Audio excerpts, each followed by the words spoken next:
The Racing Pod on Off the Ball with William Hill. Best odds guaranteed on all Irish and UK racing. 18 plus. See gamblingcare.ie. This is the Racing Pod on Off the Ball with John Duggan and Johnny Ward. Remember, we're here every Friday. And how are you, Johnny, today? Not too bad, JD.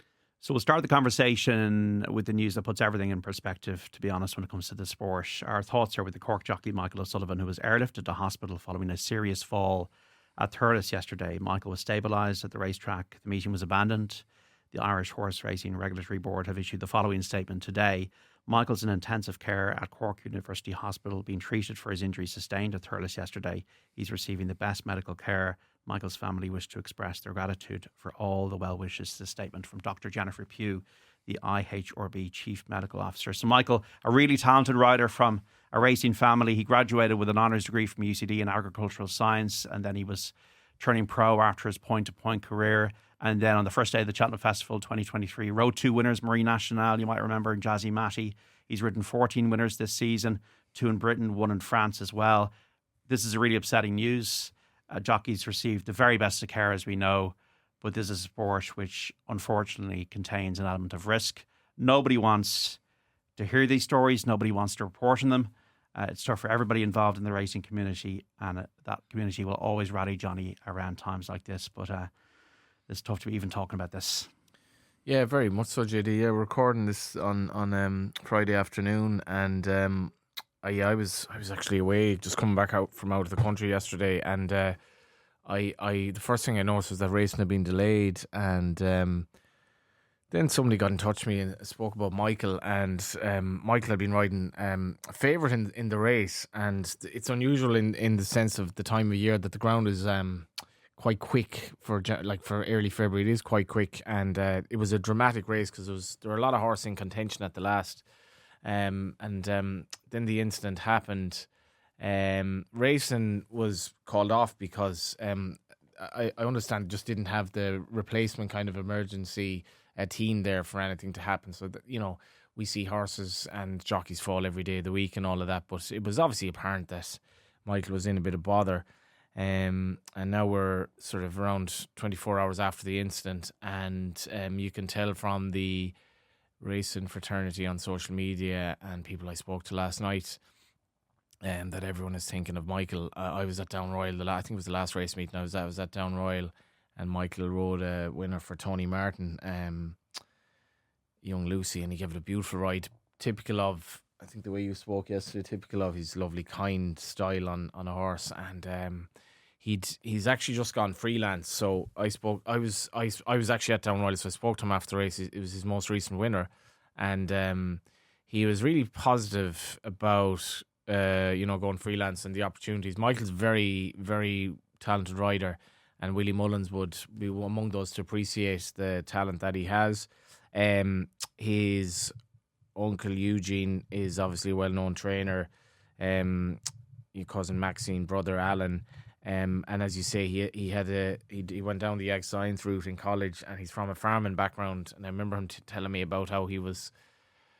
They were bringing the cattle home one day, and he asked for a ride on a horse that Barry Connell trained, and that's how the relationship started with Barry. And I was thinking myself of walking the cattle home many times as a young lad, and he used a bit of initiative, and he's a jockey that's it's the early stages of his racing career, and he's just a universally liked guy as well. When you speak to him at the races, he's had a trying season in that the Barry Connell thing must have been on his mind, and he decided that, or whatever way it worked out, they went a different route. But he was in good form when I spoke to him at Down Royal. And jockeys obviously face these challenges every day they ride. But as you say, JD, the care that they get is top class, and that's the care that he'll get in Cork. I saw people on Instagram last night or on Twitter last night saying, whether you're religious or not, please say a prayer for Michael, and that's kind of exactly how I felt last night. I was asking members of the family to just say a prayer for him, and he's very much in our thoughts at the moment, and there's not much more I can say, really. No, there's not much more than any of us can say. I remember meeting Michael after he won on Marie Nationale, and then met him the same day when Jazzy Matty and the 2 winners on the first day at Cheltenham a couple of years ago, gave Marie National such a great ride, and confident guy, which you need to be. But also, I just remember putting out on social media, here's the new kid on the block. And I really got that feeling with him. And even on New Year's Day, he's like riding Embassy Gardens from the front, wins the big race at Tremor. And even in the race before the fall yesterday, he was second. So you can tell, as you say, the Willie Mullins, he's highly regarded and only in his, mid-20s. So look, we're going to continue the conversation, Johnny, as best we can, in the knowledge that there's only one thing really in our thoughts and everybody's thoughts in racing, that is the well-being of Michael O'Sullivan. So hopefully we'll receive some positive news going forward. I suppose the breaking news regarding horses on Friday, the announcement that Sergino will not run at Newbury this weekend. He's got a sore leg. It might maybe rule him out of a prep run for Cheltenham. I suppose there's a lot of things going on when we're looking at a month out from Cheltenham now. Not that, as I said, it does kind of pale into insignificance, but I suppose what did we have last week with the Dublin Racing Festival? We had when Willie Mullins Stable Tour about Cheltenham. We've got Sergino ruled out this weekend. So things are moving. Yeah, I suppose Sergino, to be declared in that race, taking on the senior hurdlers, as it were, was quite unusual. And Nicky Henderson ruling him out, I suppose, was apt to say that he should be fine come next week. It would have, I feel actually sometimes novices should come out of their comfort zone a bit. 3-card Bragg, actually, who runs on Sunday. He won a race as a novice at Navan recently, and it got me thinking. If you have a good novice nearly, you should actually run him. Don't run him in a beginner's chase. Run him in the good novice races, and if he happens not to win, he's a novice again the following season. And a bit like that with Sergino, why not take on the big boys and go for the big pots? But hopefully he's all right, because I suppose the victory he had over Ballyburn, looks even better now. Ballyburn maybe didn't impress everyone at Leopardstown, but he was very, very strong from the back of the last. And Sergino could be in that really freakishly good territory. And we've had a bit of a balance of power change in that Nicky Henderson has some really, really good horses at the moment. And the Irish domination this year might not be as profound, but I really do hope Sergino is fine. I think he'll be okay. And I saw Nicky last week. He was kind of saying, like, I'm not going to do public gallops with Constitution Hill anymore, because the last time it didn't really work out. But Constitution Hill being back and Sergino coming to Cheltenham, you'd have to think, after some of the performances we saw at the Dublin Racing Festival, the first day at Cheltenham, will have everyone salivating. Quebec Day Boards might run on the first day at Cheltenham in the Supreme Novices Hurdle. Willie Mullins talking during the week that he got a call from Ted Walsh comparing this horse to Golden Signet, who was the 1978 winner of the Supreme Novices Hurdle. So look, this horse, I remember speaking to Davy Russell before Christmas, and he talked about the rev counter, and there's only one time you can go, but it seems like with this horse you can go a few times. Quebec Day Board.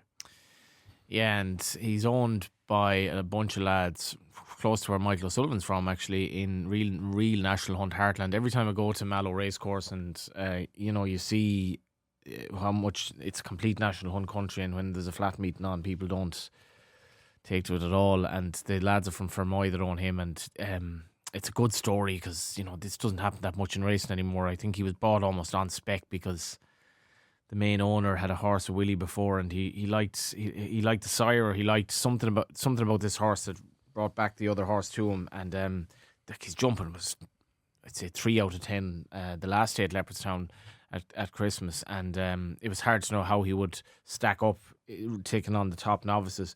And it was a 10-1 the field race, the Supreme, in early January.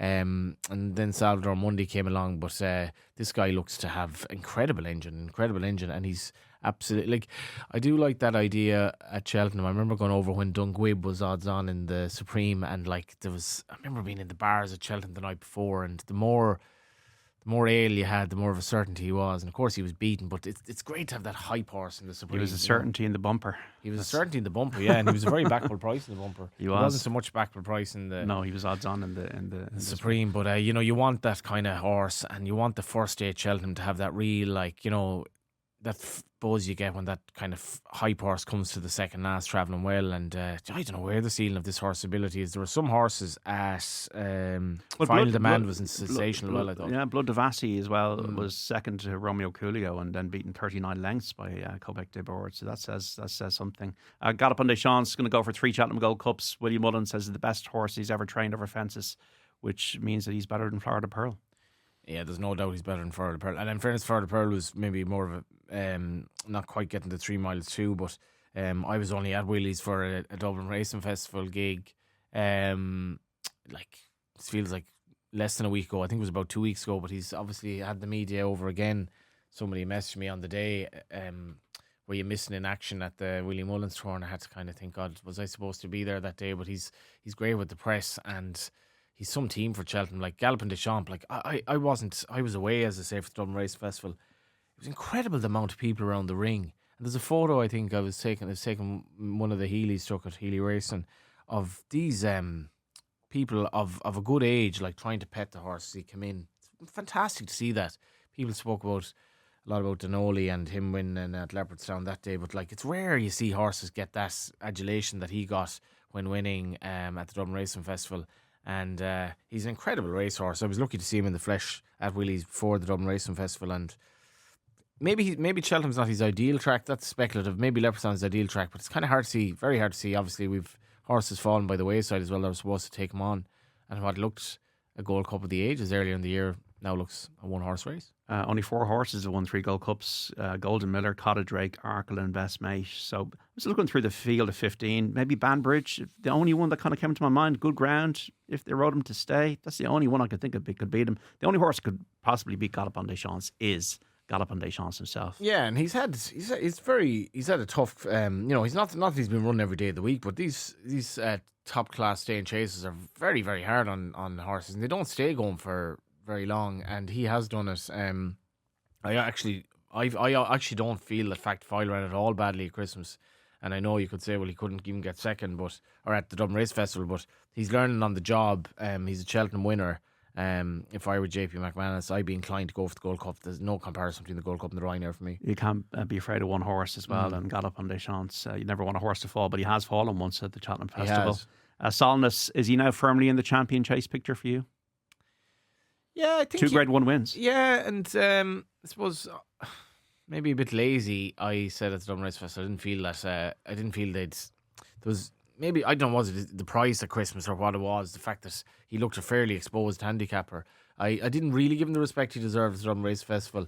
Watching the race itself, I did feel a long way out. I think I was reading during the week. I know Hugh Callan and the RTE guys had a big barney about the race. The tactics, yeah. These races are hard to call at times because, like, in theory, Solness shouldn't be able to beat them the way he did, but he's actually kind of unexposed as a tearaway horse. And Danny Mullins probably suited him ideally on the day.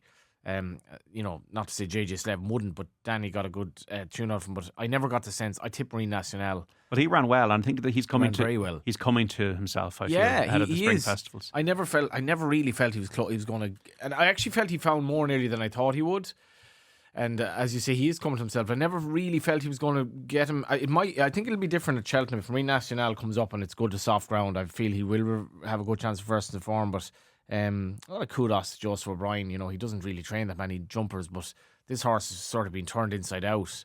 And it was a fascinating race to watch. Gaelic Warrior was obviously the enigma of the race. He was like the first horse beaten.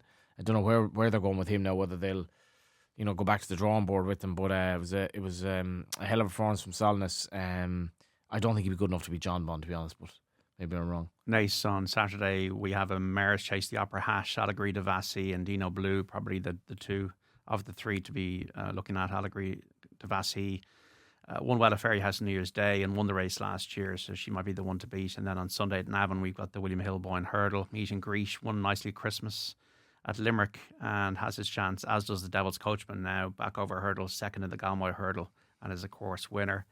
We also had some sad news this week, Johnny, the death at the age of 88 of Prince Karim, the Aga Khan, spiritual leader to 15 million Ismaili Muslims. He was a developer, investor, philanthropist. He was a racehorse owner and breeder. He had 4 stud farms in County Kildare and 5 Epsom Derby winners, including Shergar. Yeah, I was just doing a piece for the Currency on him tomorrow, and he obviously had an indelible mark on Irish racing. I think it was his grandfather was introduced to racing by one of the old English lords from Liverpool, who himself then founded the National Stud and had to find out that Michael D. Higgins unveiled a statue to him at the National Stud. And he was the guy who introduced the Aga Khan's grandfather to racing, and that's how the whole sort of thing started in terms of his interest in British and Irish racing. And I didn't quite realise that the Aga Khan fell out of love with British racing because of some failed drug tests that he didn't agree with their their drug testing policy, and he basically moved his horse essentially to Ireland in, what was that, sort of the mid 2000s, and John Ox was a big recipient of that for all that he'd had horse with John Ox.